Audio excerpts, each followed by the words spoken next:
My first exposure to martial arts per se, and what really got me wanting to learn it, believe it or not, was ninjutsu.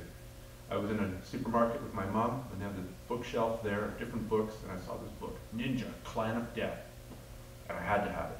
And I pulled out all stops, and I got this book. And I studied that book. I must have read it 30, 40 times. And then it only took another 4 or 5 years of bugging my parents to get them to agree to let me do judo.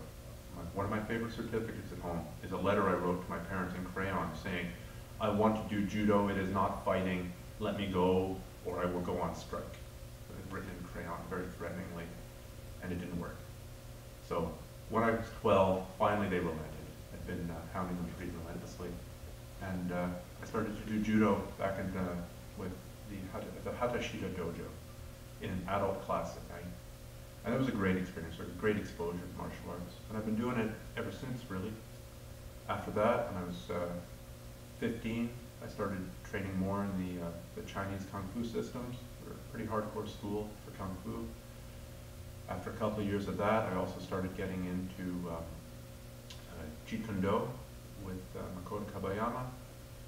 And then moved to Montreal, trained with Philip Gelina there, who really opened my eyes to the cross-training and being open-minded and taking what works from different martial arts. And if you came into class and you'd seen something else, he might make fun of you, but he would encourage you to show it. He would encourage you to try it out. And he'd also teach you as much as you wanted to know. It wasn't any of this, oh no, you haven't been here for 18 years, so we cannot show you the secret third technique of the 7th series. He was showing black belt material to a bunch of white belts once they had all the other material. And it was just such a revelation. Right around this time, I also went and saw Daniel Inosanto teach a seminar for the first time. And again, I was blown away for many of the same reasons.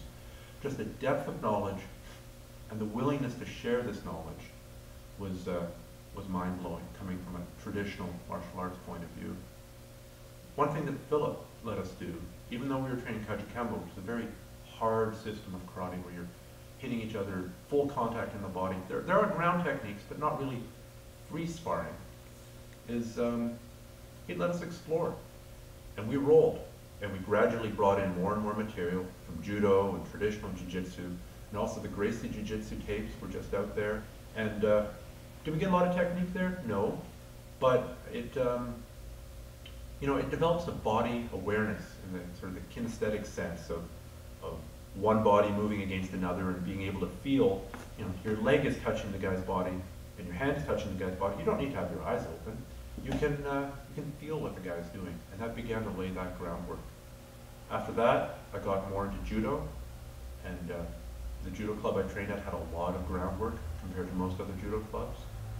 I started accumulating a lot of injuries from judo, which isn't an uncommon story at all. And then started training Brazilian Jiu-Jitsu with a blue belt, a really good blue belt, but back in the day, oh, there's a blue belt in town. I had to go train with him, with Przemek Drachynski, and I learned a lot from him.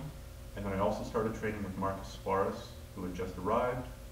He was a 6th degree black belt at the time, and I've been training with him ever since.